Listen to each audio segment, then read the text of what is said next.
Good morning on this second day of February. Welcome to the Daily Post for the day, where we bring you some thoughts and scriptures and ideas that hopefully will uplift and challenge you through the day. The scripture to start us this morning is from the third epistle of John, chapter 1 and verse 3. For I rejoiced greatly when the brethren came and testified of the truth that is in thee, even as thou walkest in the truth. If you're reading the Bible in a year today, you need to read Exodus chapters 29 and 30 and Matthew 21 verses 23 to 46. Thoughts of the day. I count him braver who conquers his desires than he who conquers his enemies, for the hardest victory is the victory over self.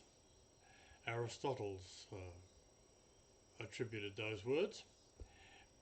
If you want to feel rich, just count all the things you have that money cannot buy. To me, integrity is when you do what you know is correct, the moral thing to do, even though others may choose to do otherwise. The motivational thought for the day. For the skeptic, there remains only one consolation. If there should be such a thing as superhuman law, it is administered with subhuman inefficiency.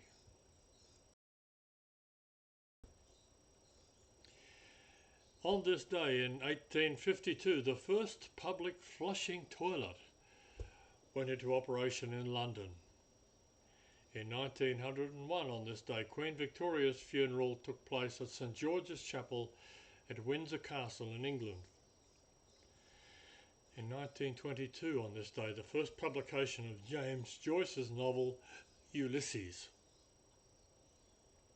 In 1989, the end of the USSR, United Soviet Socialist Republics, military occupation of Afghanistan after 9 years of conflict.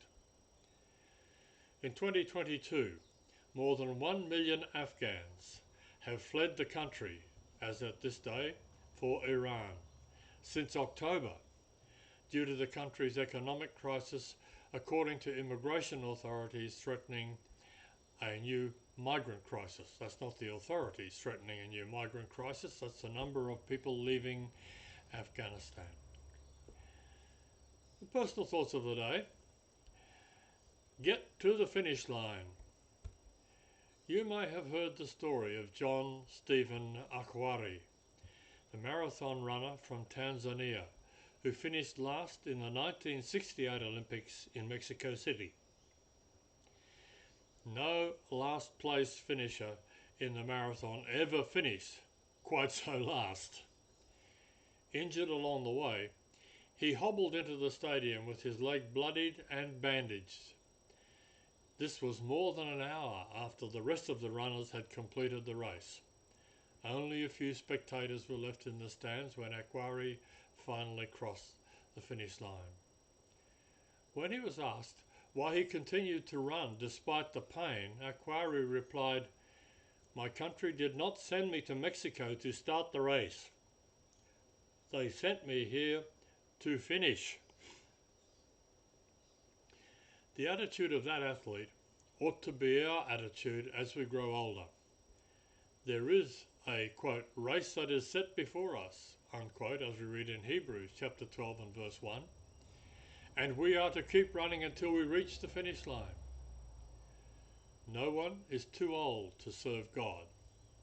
We must keep growing, maturing and serving to the end of our days. To idle away our last years is to rob the church of the choicest gift God has given to us to share. There is service to be rendered. There is still much to be done. So let's keep running with endurance. Let's finish the course and finish strong.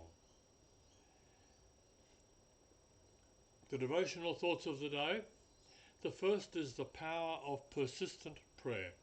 The scripture is from John chapter 1 and verse 18, with references from John chapter 17 verses 6 to 12.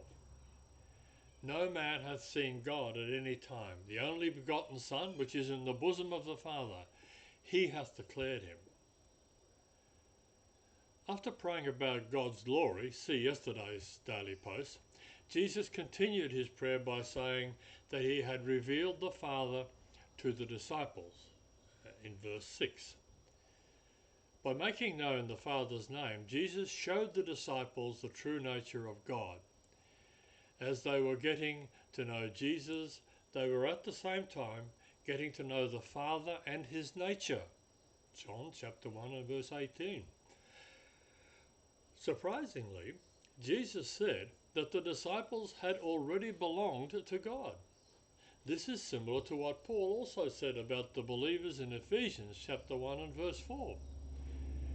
Quote, "For he chose us in him before the creation of the world." Unquote. When we read in Jesus' prayer that they have obeyed your word, we may wonder about Peter, who would go on to deny the Lord shortly after this time. But Jesus was praying here about future events as if they had already happened. He was so sure of who Peter was and the other disciples, except Judas, would become, that he could pray with complete certainty. Even Judas' betrayal was no surprise. It had been foretold in Scripture. Yesterday, we saw that Jesus and the Father glorified each other. But today, we learn that the disciples also glorified Jesus in verse 10. And they glorified him the same way that he glorified the Father, by doing God's will.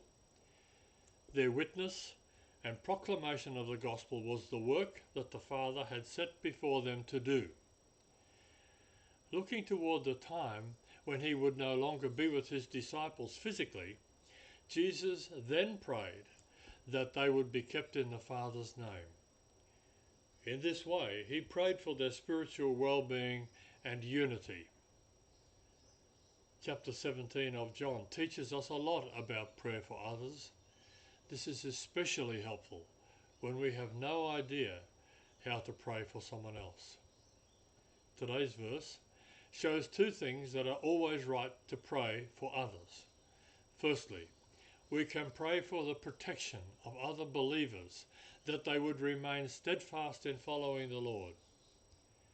Second, we can pray for the unity of believers, that there would be forgiveness and forbearance among the people for whom we are praying. The second thought is entitled "The Old in the New." The scripture is from Romans 11 verses 28 and 29. As concerning the gospel, they are enemies for your sakes. But as touching the election, they are beloved for the Father's sakes. For the gifts and calling of God are without repentance. Something new begins when Jesus appears, reconciles man, and ascends to heaven, and then sends the Holy Spirit. The church is born. Many who came to the faith were Gentiles, meaning they were of non-Jewish background. Some of them had no understanding about Israel or the Old Testament. They arrogantly argued that Israel and the Jewish nation were no longer needed. Some even went so far as to say the Jews could not be saved. They said the Jews had been cursed for their part in the death of Jesus. The Bible is clearly against all such ideas. It was the fault of each and every one of us that Jesus died on the cross. He willingly gave his life. No one took it, as he told us. Paul is very clear when he says in Romans 11 verses 1 and 2 that God has definitely not rejected Israel.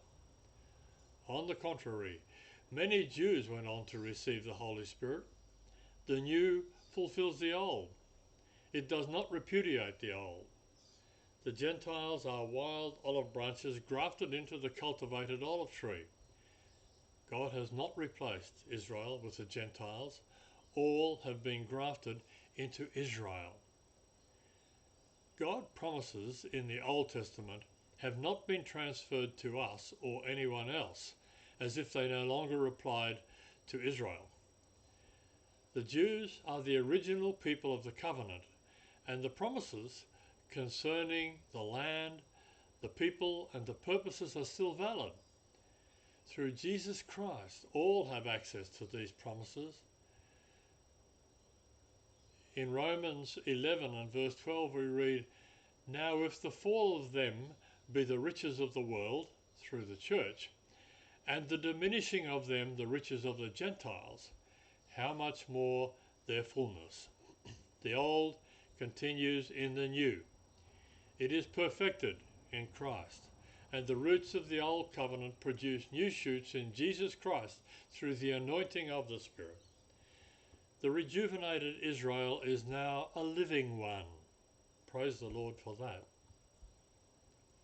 Facts of the day.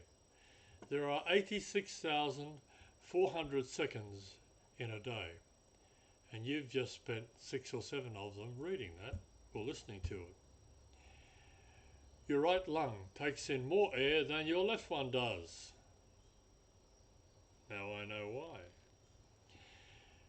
And the closing thought for today. Lord, help me to remember that the brightness of your loving presence is always with me, and we thank you for that, Father.